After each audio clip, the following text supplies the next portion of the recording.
Hi guys, it's Chris at Cork and Crown. I am back at a desk with some more cider to try, but it's Perry, so I'm not even drinking cider. It's not the cider desk and I'm not drinking cider. But apart from that, all of the above is true. So I'm going to take the top off this quick, so I'll have to find you out later. Screw cap, this one. It's a screw cap. Makes life easier.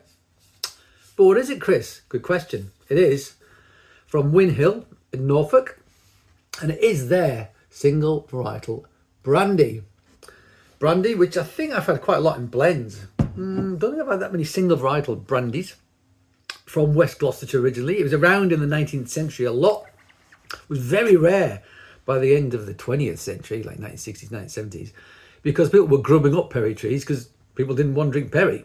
So they wanted to plant something else there that people did want. And it's quite a small tree, apparently, so very easy to remove. So a lot of them were removed, but it does make a really good perry by all accounts. This one is 5.8%. What does it say on here? Medium dry sparkling perry. It's produced 100% perry pears with no added colouring or water. The pears are the pear variety is called Brandy. Sorry, this isn't parsing very well. The pears are variety called Brandy, grown in our own orchard. Okay, I don't think that's me. I think it didn't parse well. This variety gives a real depth of flavour, soft and refreshing perry. This product may drop a sediment. Please pour carefully. Now, these guys force carbonate, and sometimes it's a bit too fizzy. So I'll be interested to see how fizzy this is, because what I've done quite a few times is shaken the bottle up a lot, tried it, and it's been much better than before I shook the bottle up, because it's lost a lot of that really high carbonation and big bubbles you get with forced carbonation, forced CO2. So yeah, let's see how it goes. I might have to go away, give it a good shake, come back. But let's open it first and find out. Put it in the tasting glass, the cider sour glass there. Right. So it's definitely carbonated. There is some bubbles. Let's pour it into the glass. It's quite fizzy. Well, let's see how we get along. Colour. Well, it's sort of brassy, isn't it? It's quite dark. Not as dark as the Napa that we had from Jeremy Harris. No way. But it's getting on for it. It is a sort of amber gold brassy colour, that, which we like. We do like. Plenty of bubbles coming up. Let's give it a sniff. Gentle nose, very gentle nose. I'm detecting hints of acidity. I'm also getting, it's like an acidity. Underneath it's like a very, almost like a bruised pear character, I want to say. Yeah. Gentle nose, not a bad nose, but just gentle. Almost maybe the hint of honey about it, something like that. Very subtly, like a dark honey. Let's try it.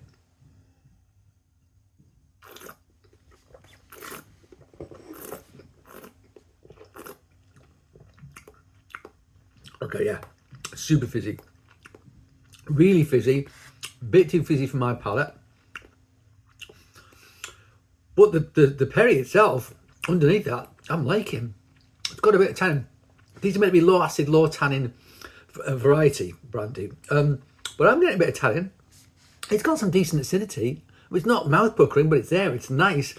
And that almost like honeyed pear character I got on the nose, I'm getting on the palate. It's following through from nose to palate. Sometimes happens, sometimes doesn't happen. With this, I think it's really happening. Yeah. Nice nose. Yeah, it's like a chestnut honey and then this sort of deep, sort of bruised pear character or something.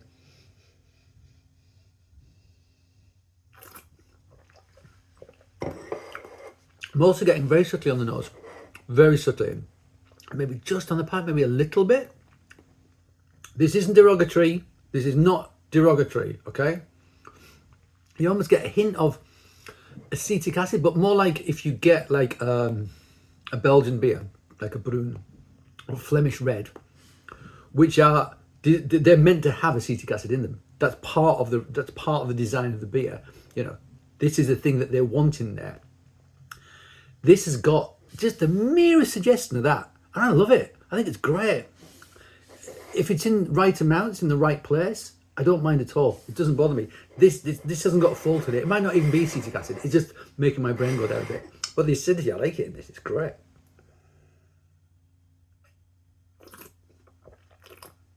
Yeah. It's solid. It really is. I would like it to be a bit less carbonated, because carbonation maxes flavour, and also CO2 masks flavour. What did I say? Masks flavour. And also CO2 is like dissolved in the liquid. It's carbonic acid. And that gives a flavour as well, that carbonic acid flavour. It becomes part of the palate.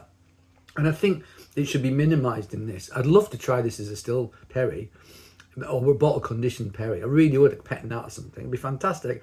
These guys, you know, the scale they do it, doing pet nat, like, sod that. Fair enough, absolutely fair enough.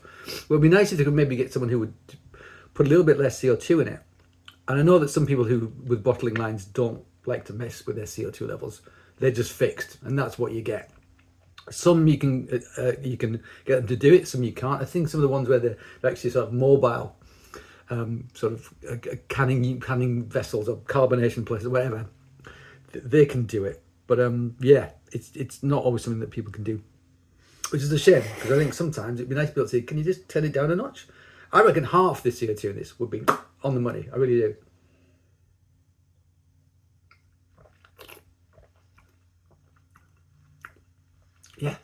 Yeah.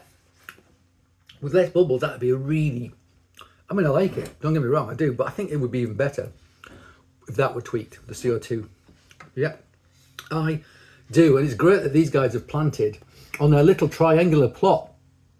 About, I don't know, it's like 10 miles or 5 miles inland from Wells next to the sea, where they're based. If you go there, go into the car park, they're in the car park in a big old amazing shed, sort of red brick sort of shed thing. It's great. But they're planted in Norfolk, which is not known for like Norfolk traditional Somerset apples or West Country apples or Gloucestershire apples. They're known on the East Coast for growing eating apples. That's what people wanted, like in places like Colchester and London and so forth. So that's what they grew. So that's what made their cider from. But these guys planted and tended a lot of traditional varieties, including Perry's, which is pretty fab. It's pretty fab. I think they took over from a couple of guys who did it as a hobby a long time ago, and they took up the mantle when they wanted to sort of retire. And they do a great job. They really do. So there you go, guys. That was a really interesting single varietal perry, actually, from a small producer in Norfolk, and we like it very, very much indeed. And it's the Brandy single variety from Whin Hill. So thanks for joining me at this desk with this glass of perry. I hope you join me again, but until that time, cheers.